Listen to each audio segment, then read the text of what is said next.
She stood at the edge of the human colony, quiet, her eyes watching the kitchen lights. Daniel, the human explorer, thought she was just another stranger passing by.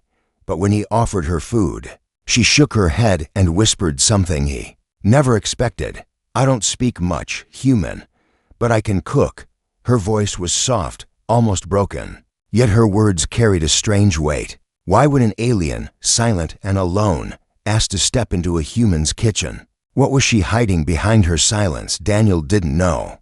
But the moment she touched his cooking tools, the air filled with scents he had never smelled before, warm, sweet, an almost magical dot. And as the first bite touched his lips, Daniel realized this was no ordinary meal. It was a message, a story, a secret, and it would change everything he thought he knew about trust, about aliens, and about himself. The night at the colony was quiet. The sky above the outpost was full of stars, endless and cold. Daniel sat inside the small kitchen of his station, a cup of warm drink in his hand. He liked the silence after a long day. Machines hummed, lights blinked, but everything else was still.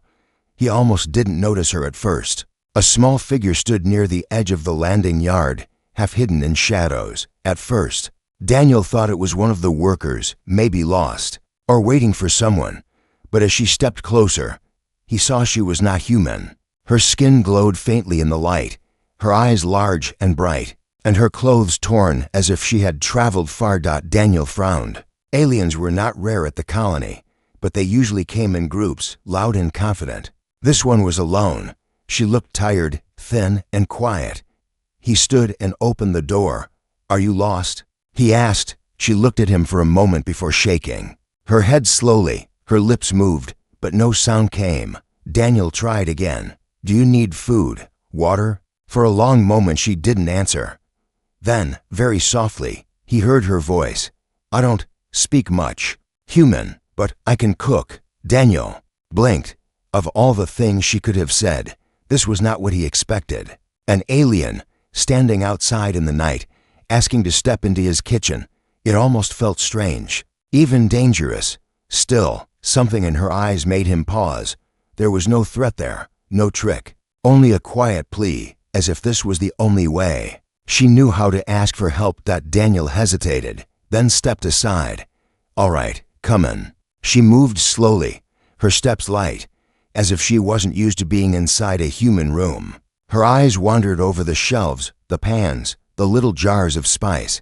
Daniel crossed his arms, curious but careful. "You said you can cook," he said. "What do you need?" She looked at the table, then pointed at a few things: grain, a small jar of herbs, some fresh vegetables. Her fingers brushed over them gently, as if she respected even the smallest item. Daniel watched as she worked. She was quiet, almost silent, but her hands moved with care and skill. She cut and mixed, stirred and boiled, her face calm and focused. Strange powders from her pocket blended with human ingredients, and soon the air changed. The smell hit him. First, warm, rich, almost alive. It wasn't like any food he had smelled before. His stomach tightened, and his mouth watered, but it wasn't only hunger. There was something deeper, something he couldn't name. He stepped closer. "What is?" This she didn't answer. She only gave a small smile, then slid a bowl toward him. The steam rose gently, carrying the scent across the room. Daniel hesitated. He looked at her again. She didn't push him, didn't urge him. She only stood there, waiting, silent as always. Finally, he took a spoonful and tasted it. The flavor exploded in his mouth. Sweet, sharp, and warm all at once. It was more than food, it was memory. Suddenly, he was back on Earth, in his mother's kitchen, hearing laughter and the sound of rain against the roof. He hadn't thought of that moment in years, but now, it was as clear as if it had just happened. He pulled back, shocked. How could she know this? How could her cooking reach inside him like that?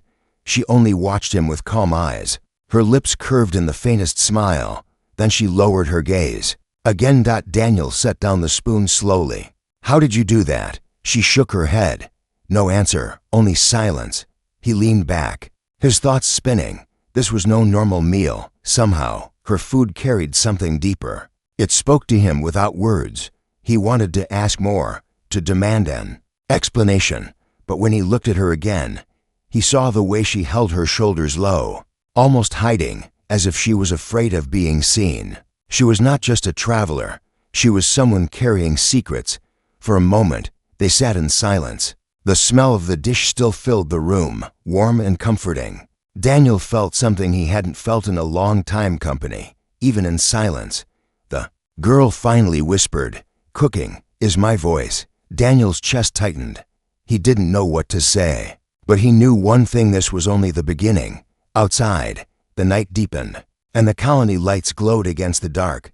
Inside, a human and an alien sat together in quiet, a bowl of food between them, and a story that had only just begun. Daniel could not forget the taste of that dish. Even long after the bowl was empty, the memory of it stayed with him. It was not just flavor, it was a story, a window into a life he did not know. He kept glancing at the girl, trying to understand her, but she sat quietly at the corner of the table, her eyes lowered, her hands folded as if waiting for something. The colony kitchen had never felt like this before. Usually it was just a room with cold machines and stored food. Tonight it felt alive, as if the air itself had changed. Daniel leaned back and let out a slow breath. "You said you can cook," he said at last. "But that wasn't cooking, that was something else. Where did you learn that?" She lifted her head slightly. For a moment, her eyes met his. There was something in them, something old, something heavy, but she quickly looked away again. "I don't speak much," she whispered, "but food can tell." Daniel studied her. He realized she wasn't being poetic. She meant it literally. Her food carried meaning, carried memory. Somehow, she was able to put emotions into flavors. He stood and walked to the counter. "Show me again," he said softly. "Not just one dish. Make another." Her lips parted as if she wanted to say no, but instead she rose to her feet. She moved to the shelves with the same quiet grace and began selecting new things. This time she chose fruit and flour, a little honey, and another handful of strange herbs from her pocket. Daniel watched every step. Her hands moved carefully, as though every cut and stir carried intention. She never wasted emotion. She crushed the herbs gently between her fingers before blending them into the dough. The smell that rose was sweet, but also strange, like a memory waiting to be uncovered. When she placed the finished dish before him, he hesitated again, but curiosity pushed him forward. He took a bite. The sweetness filled his mouth, and suddenly, he was standing in the fields of earth during summer. He saw bright skies, heard children laughing, felt the sun warm on his face. He remembered his younger days, running barefoot across grass, chasing nothing but the wind. Daniel set down the spoon slowly. His throat tightened. He had not thought about those days for years, but now the memory came alive. He turned to her in wonder. "You're showing me my own past," he said. She gave a small nod. "But how? How do you know these things?" Her answer was soft, almost a sigh. "Not know, only feel. Food carries what hearts hide." Daniel leaned back, silent. He realized then that she was more than a guest. She was holding something powerful, something no one else in the colony had ever seen. The kitchen grew quiet again, but not an empty silence. It was a silence that carried weight, meaning, and mystery. Daniel felt as though he was standing on the edge of something important, something he couldn't yet name. Finally, he asked, "What is your name?" She hesitated, as if the question itself was painful. Then, in a whisper, she said, "Leora." Daniel repeated it softly, tasting the sound. It fit her, gentle, mysterious, yet strong. "Leora," he said. "Why are you here?" Her eyes flickered, and she lowered her head once more. No answer. Instead, she busied herself with cleaning the bowls. She moved quickly, as though she did not want him to look too closely. Daniel did not press her. He only watched, trying to understand. He felt a strange pull toward her, a feeling that was not just about curiosity. It was as if her silence, her cooking, had built an invisible bridge between them. When the last dish was placed aside, she turned to him once more. "I will cook again," she said softly. Daniel nodded, but his mind was racing. What was she trying to tell him through these meals? What was hidden in the flavors that touched his memories? And most of all, why had she come here, to his small outpost, alone and silent? As the night grew late, he realized one thing clearly. This was not just about food. This was about secrets carried in silence, and with every dish. She was speaking to him in a language only the heart could understand. He looked at her one last time before turning out the lights. "Tomorrow," he said quietly, "you'll cook again, and maybe then I'll start to understand you." She gave a faint nod, her eyes glimmering in the soft glow. And though she spoke no more words, Daniel felt she had already said enough. Days passed slowly, and each day brought a new dish. Daniel would sit in the corner of the kitchen, watching quietly while Leora moved with calm focus. She never said much, only a few words if he asked, but her meals spoke louder than any explanation. One morning, she made a broth that carried a deep and earthy taste. As Daniel sipped it, he felt as if he were standing in a forest after rain, smelling wet soil, hearing the drip of water from leaves. He had never set foot in such a place, not since leaving Earth. But now the memory was so vivid it almost hurt. On another evening, she baked bread filled with crushed herbs. The moment he tasted it, he was reminded of the colony's first day, when the settlers stood together, building shelters under harsh winds. Somehow, her food carried the spirit of beginnings, of people uniting in hope. Daniel stared at her in awe, wondering how she could carry such meaning and flavor. The more she cooked, the more he noticed little things about her. She never turned her back fully to the door, as if always ready to leave. She flinched when loud voices echoed through the halls, even if they were far away. And sometimes, late at night, he caught her gazing out the window at the stars with an expression he couldn't read, part sorrow, part longing. One evening, Daniel found her holding a small pouch close to her chest. It was old, worn, and tied with string. She noticed him watching and quickly tucked it away in her clothes. "What is that?" he asked gently. Her eyes lowered. "A piece of before," she whispered. He didn't ask more, but the word stayed in his mind. Before. What? Daniel realized that Leora never joined the others in the colony. She avoided the common halls, the workshops, even the markets. She kept to the kitchen and the quiet spaces. Always in the shadows, the colonists had started whispering too. Some said she was strange, others thought she was hiding something. Daniel pretended not to hear, but deep inside he wanted answers. That night, when she placed a new dish before him, Daniel ate slowly, waiting for the feeling that always came. This time, however, it was different. The taste was sharp, almost bitter, yet filled with a sorrow that pulled at his chest. He closed his eyes and felt an image form in his mind, a tall city of shining towers, then flames in the distance, and a crowd of people turning away from someone left behind. Daniel opened his eyes in shock. The dish was only half eaten, but he understood something. This wasn't his memory, it was hers. He looked at her across the table. She was still, her gaze fixed on her hands, as if afraid of his reaction. "This was you," Daniel said softly. "What I just saw, it wasn't mine, it was yours." Leora's shoulders trembled, and for a long moment she stayed silent. Finally, she gave a small nod. Daniel leaned closer. "You were abandoned, weren't you? Left behind." Her lips parted, but no words came. Only her silence confirmed what he already felt. The truth pressed heavy between them. Daniel realized that every dish she had made was not only for him. It was also her way of remembering, of telling her story without speaking it aloud. Her food was a bridge between her silence and his understanding. As he sat back, Daniel wondered how much more she carried inside. How many untold stories were hidden in her cooking? How many secrets were waiting in the next meal? The colony lights flickered softly outside, and the night deepened. Leora moved quietly, clearing the bowls, but Daniel could not take his eyes off her. He knew then that she was not simply a quiet guest. She was someone running from a past that still clung to her.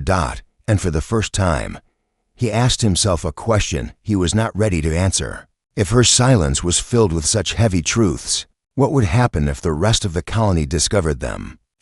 Daniel could not shake the feeling from that last meal. The taste of sorrow lingered with him long after the bowl was empty. He had eaten food that carried his own memories before, But this was different. What he felt then was not his past. It was hers. He was certain of it. Leora had shared a piece of herself with him, not through words, but through the flavors she placed in front of him. The next morning, he found her already in the kitchen. She moved silently, preparing ingredients with the same patience as always. Yet Daniel noticed her hands were slower than usual, her eyes tired, as though she had not slept. He thought about asking her, but something held him back. He had learned that she would not answer directly. Her answers were always hidden inside her cooking. She set down another dish in front of him, a light stew that smelled faintly of sweet herbs. Daniel took a spoonful, and in an instant, his mind filled with a warmth that was not his own. He saw a family gathered around a table, faces glowing with love and comfort. Then, as quickly as it appeared, the vision faded, replaced by emptiness. When he opened his eyes, Leora was staring at him, her expression unreadable. "That was your family," Daniel said quietly. "You miss them." She gave a small nod but said nothing more. Daniel leaned forward, lowering his voice. "Leora, you're not just a cook. You're carrying something inside your food. Something powerful. Do you realize that?" Her eyes shifted, as if she feared even the question itself. "Food is memory." She whispered, "It cannot be." Taken back, Daniel understood the weight of those words. If food carried memory, then anyone who tasted her meals could feel her past. It was a gift, but also something dangerous. That thought became clearer later that day. Two colony workers passed by the kitchen and caught a whiff of her latest dish. They laughed at first, then one of them stopped, frozen by the scent. He leaned in, sniffing again, his eyes wide. "What is that?" "Smells like home," he murmured. He pushed the door open, but Daniel quickly stepped in the way. "It's nothing," Daniel said firmly. "Just my lunch." The workers exchanged a look, suspicious but unwilling to push further. They walked off, whispering between themselves. Daniel shut the door and turned to Leora. She stood still, her eyes lowered again. He realized then how careful she had been. It wasn't shyness or fear of people, it was protection. She didn't want anyone else to discover what her cooking could do. That evening, as the two of them sat together, Daniel spoke in a low tone. "The others noticed. If they taste your food, they'll know what I know. And I don't think they'll treat you kindly." For the first time, Leora's calm broke. Her fingers tightened around the edge of the table. Her voice was almost trembling when she said, "If they know, they will not let me stay." Daniel's chest tightened. He wanted to promise her safety, but he knew the colony leaders. They valued anything unusual, anything useful. If they learned what Leora could do, they would not see her as a person, they would see her as something to use. He placed a hand on the table, close to hers, but not touching. "Then we don't let them find out," he said. "Not until I understand how to protect you." Her eyes lifted to his, and for a brief moment, he thought he saw gratitude flicker there. She gave a small nod and lowered her gaze again. But that night, Daniel could not sleep. His mind kept circling back to what he had experienced. Her food didn't just carry flavor. It carried memory, emotion, even pieces of a soul. It was more than a gift, it was a secret that could change everything. And secrets, like that, never stayed hidden for long. He lay awake listening to the faint hum of the colony outside, wondering how much longer they had before others came knocking at the kitchen door, demanding a taste. The whispers spread faster than Daniel expected. At first, it was only a few workers who noticed something unusual about the scents drifting from his kitchen. But soon, more people began asking questions. "What's he cooking in there?" they said. "It smells different, better." Some even claimed that just breathing the air near the door reminded them of things. They had forgotten, old songs, childhood laughter, voices of loved ones. Daniel tried to keep the kitchen door shut, but curiosity only grew stronger. One evening, a colony officer appeared at his station. The man's tone was casual, but his eyes were sharp. "We've heard interesting things, Daniel, about your guest, about her food." Daniel forced a smile. "Rumors travel quickly. It's nothing special, just meals to get through the day." The officer studied him for a long moment, then gave a thin smile. "Be careful what you hide. The colony values honesty." With that, he left, but Daniel knew it was only a warning. That night, He found Leora sitting near the stove, her shoulders tense, her hands clasped tightly together. She didn't look up as he entered. "They know," Daniel said softly. Her voice was barely more than a breath. "Then I cannot stay." Daniel sat down across from her. "You don't have to leave. We'll figure something out." She shook her head. "Humans do not understand. My people learned long ago. Cooking is not only food. It is memory, feeling, truth. If they take it from me, I will lose myself." Her words struck him deeply.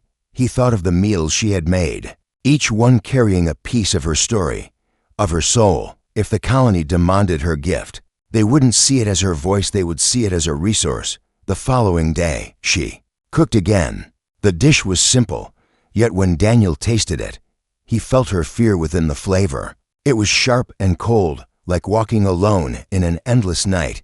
He set down the spoon, his chest tight. "You're telling me to understand," he said quietly. Leora finally lifted her eyes. "If they take me, human, I will become empty. You must not let that happen." Daniel felt the weight of her trust pressing on him.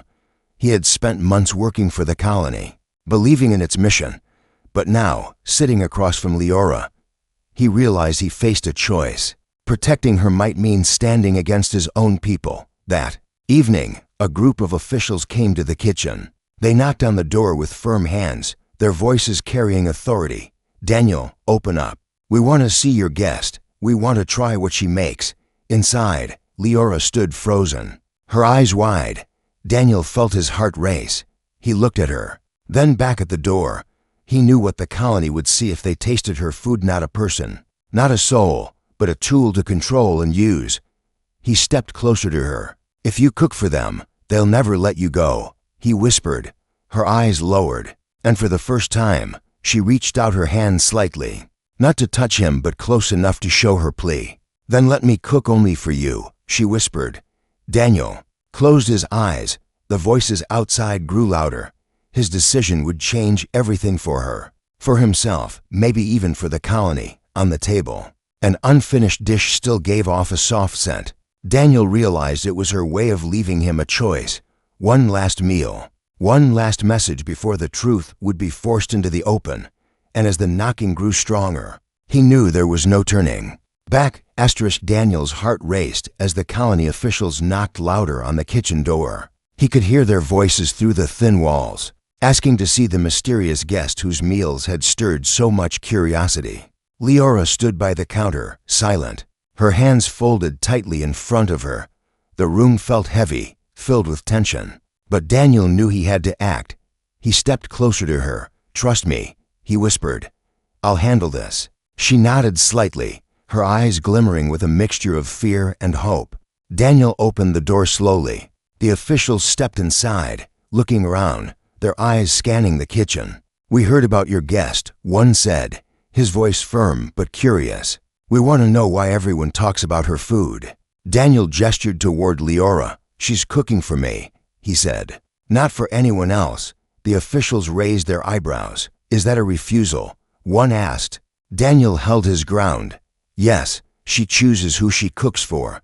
You'll have to respect that." The room fell silent. Leora stood quietly, her presence calm but commanding in a way that Daniel had never noticed before. She stepped forward slowly and placed a small, steaming dish on the table. The scent filled the room, warm, comforting, yet mysterious. Daniel lifted the lid, and the officials glanced at it, curious. He motioned for Leora to continue. She spoke softly, barely above a whisper. "This is my story, my truth, in flavor, only for those who will listen carefully." The officials exchanged uncertain glances, but Daniel felt a strange calm as he took a bite. The taste was unlike anything he had ever experienced. It carried memories, emotions, and understanding all at once. He felt the laughter of distant stars, the quiet of lost planets, the warmth of families he had never known. As he savored the meal, he watched the officials. They began to slow, their eyes widening, some leaning in to smell the aroma. The dish spoke to them to not just as food, but as a story, a life, a soul. Daniel realized then that Leora's cooking was more than a gift. It was a bridge between worlds, between hearts. It could not be taken, forced, or controlled. One of the officials finally spoke, voice soft and uncertain. It is incredible. I have never felt anything like this. Leora nodded slightly. Her eyes met Daniel's, a quiet acknowledgement passing between them. She had chosen him, trusted him, and now her secret was shared, not stolen. Daniel looked around the room. She is not just a cook, he said firmly. She is someone who carries stories, memories, and truth. You cannot take that from her. The officials were silent. Slowly, they stepped back. There was no anger now, only awe, respect, and a hint of humility. When the room emptied, Leora finally spoke directly to Daniel. You listened. You understood, she said softly. Daniel smiled, a warmth spreading through him. You're cooking. It's not just food. It's a voice, and I hear it. She gave a small, genuine smile for the first time. The silence that had always surrounded her was gone, replaced by a bond that needed no words. Through flavors, through memories, and through trust, they had found each other. And in that quiet kitchen, under the soft glow of the colony lights, Daniel realized something profound. Some voices are not spoken. Some stories are not told. They are shared, experienced, and felt. And the galaxy would remember not the battles fought or planets conquered, but the quiet meals that connected hearts across worlds. For the first time, Leora was at peace. She was no longer just a quiet stranger. She was a companion, a storyteller, and a friend. And Daniel knew, as he sat beside her, that some connections are stronger than any words could ever convey. The night outside was calm. The stars shone brighter than ever, as if acknowledging a story finally told. And inside the kitchen, a human and an alien sat together, sharing more than just food. They shared understanding, trust, and a bond that would last far beyond any spoken word.